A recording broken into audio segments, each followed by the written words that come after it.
Ce premier ministre qui négocie avec les grands de ce monde est l'ancien roi des Bulgares, Siméon de Saxe-Cobourg-Gotha, qui régna sous le nom de Siméon II de 1943 à 1946. Ce fut le plus jeune roi européen et son règne fut également le plus court.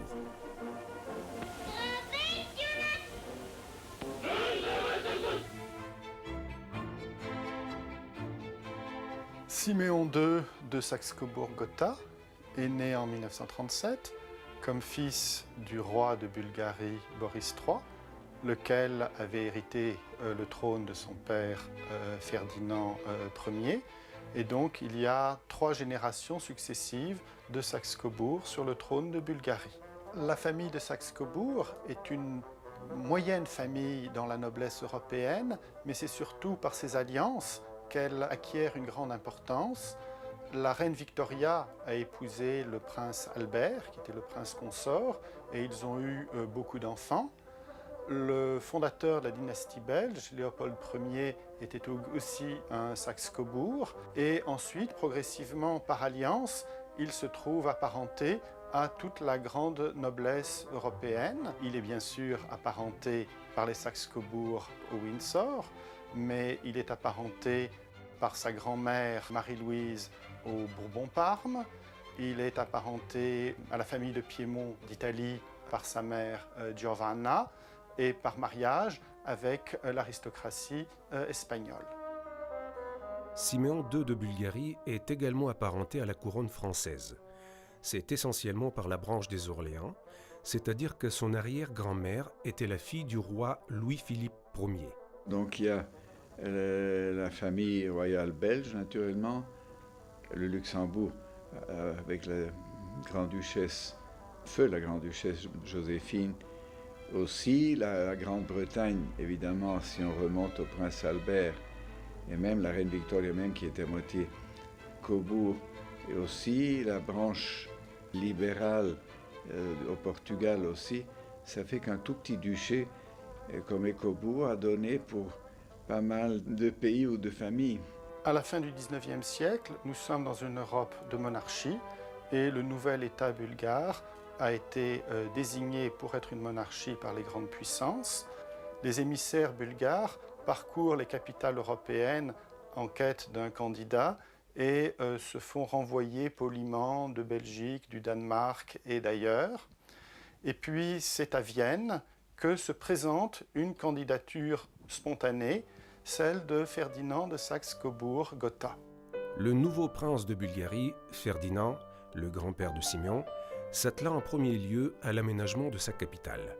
La Bulgarie se modernise. Tels des champignons, des fabriques, des écoles, des théâtres surgissent. Toute proportion gardée, le pays devient agréable à vivre. Ferdinand bâtit ses villas et ses résidences. Il invite des spécialistes étrangers pour dresser les plans de bâtiments publics élégants, pour construire le futur Orient Express qui désenclave le pays, pour tracer des routes. La Bulgarie peut devenir un État européen moderne, mais il y eut les guerres.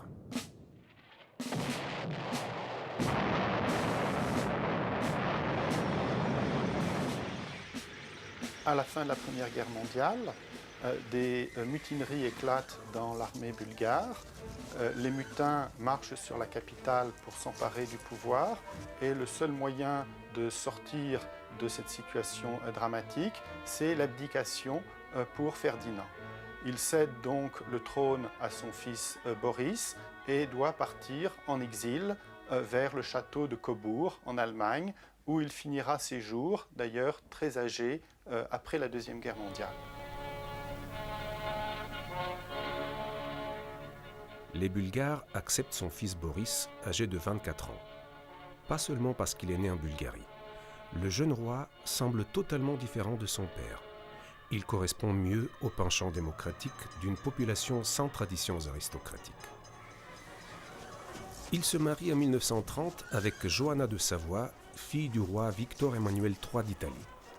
Après leur mariage en Italie, ils se rendent à Sofia, où la population les accueille triomphalement.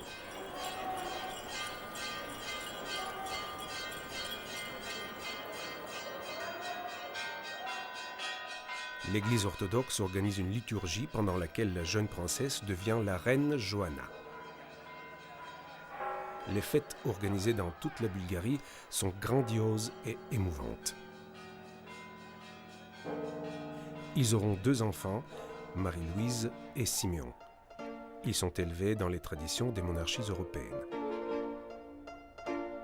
Dès son plus jeune âge, le futur héritier est éduqué pour prendre, le moment venu, la relève de son père.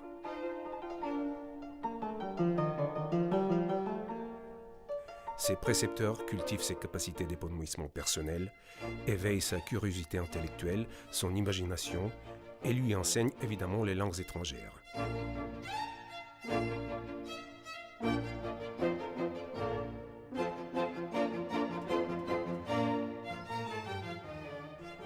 Ils ne le savent pas encore, mais l'histoire va s'accélérer brutalement et les heures tragiques arrivent très vite.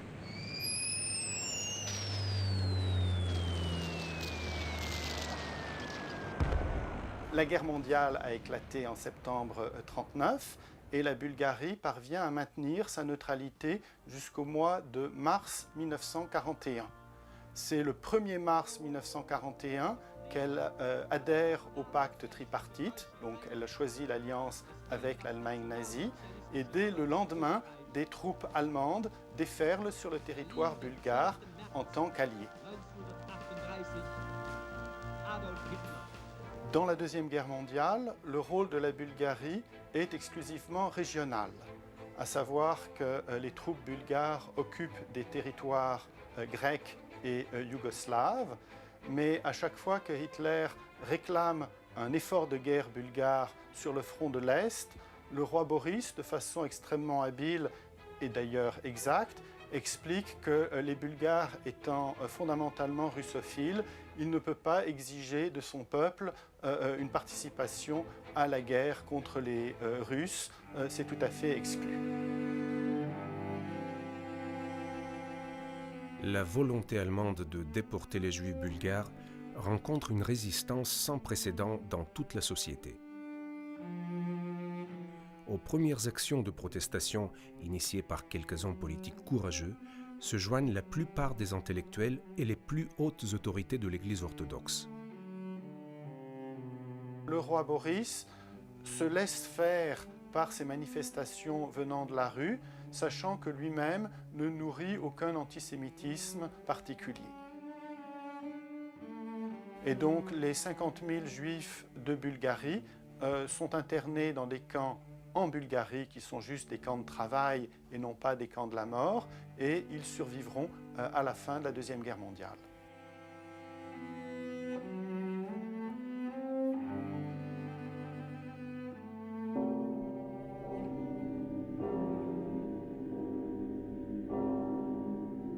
Quelques jours après une rencontre avec Hitler, en août 1943, Boris III décède brutalement.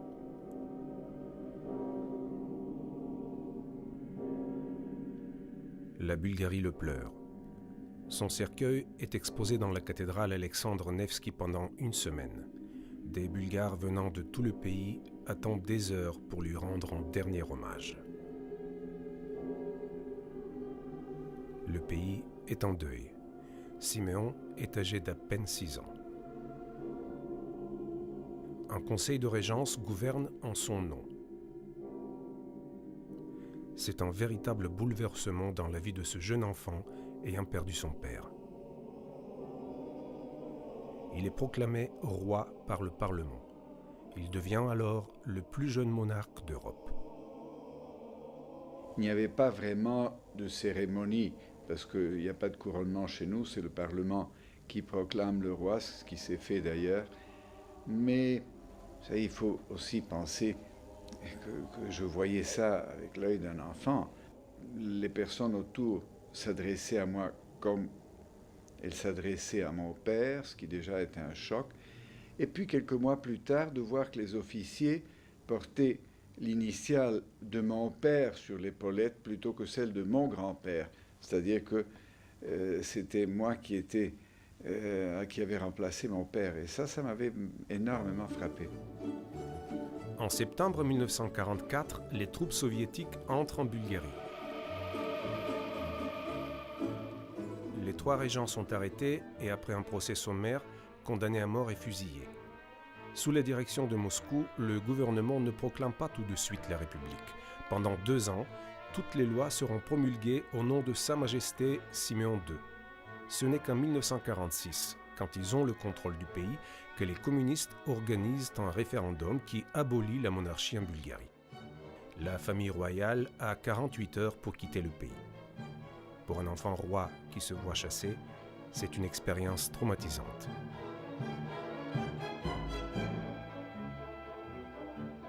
Ça, c'est le sort, c'est le destin. Enfin, moi, je n'essaie pas de dramatiser, mais bon, évidemment, les circonstances étaient de plus en plus pénibles. L'exécution de mon oncle et de toutes les personnes autour de nous, enfin 125 et quelques, n'est-ce pas, qui avaient été exécutés en février 1945, était vraiment traumatisante. Naturellement, tous ces événements se faisaient aussi, il faut le dire, grâce à l'appui, pour dire quelque chose, de l'Union soviétique. Ce n'était pas quelque chose qui était tout à fait autochtone, si je peux dire. La famille royale bulgare part pour l'Égypte, où se trouve déjà le grand-père de Siméon II, Victor Emmanuel III d'Italie, lui aussi en exil.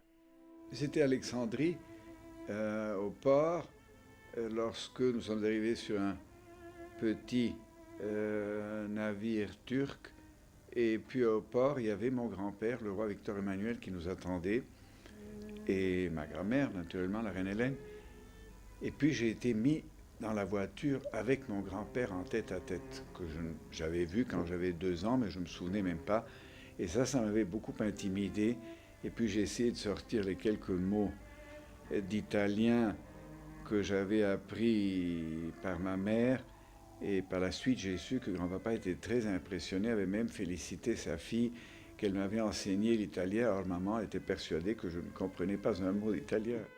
L'enfant roi retourne à l'école et la vie reprend son cours comme pour tous les enfants du monde. C'était le Victoria College qui était une très très bonne école que je pouvais fréquenter grâce au fait que c'était mes grands-parents d'Italie qui payaient parce que nous n'avions pas les moyens pour une école pareille. En 1951, l'Espagne accorde l'asile à la famille royale bulgare, qui s'installe à Madrid. Là, je crois que c'était vraiment beaucoup plus facile. C'était déjà d'autres circonstances. C'était pas le drame de l'exil. C'était une continuation.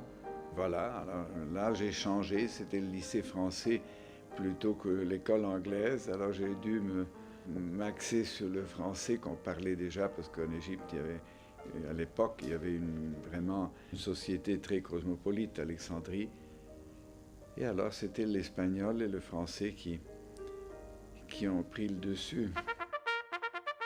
Il continue ses études au Valley Forge College de Pennsylvanie. Vous savez, ça, c'était un peu l'idée de ma mère, il faut bien le dire. Elle disait que chez nous, en Bulgarie, à l'époque, on parle d'il y a 70 ans ou comme ça, si un garçon ne faisait pas son service militaire, ça paraissait étrange. Et comme ça, j'ai pu faire une des académies auxiliaires des États-Unis, parce que West Point, c'était seulement par proposition du président des États-Unis, autrement pour les Américains. Mais ça a été une formation intéressante, je dois dire, et un peu de discipline supplémentaire, je crois, m'a fait du bien. Siméon travaille. Il se lance dans les affaires et occupe des responsabilités dans des entreprises prestigieuses.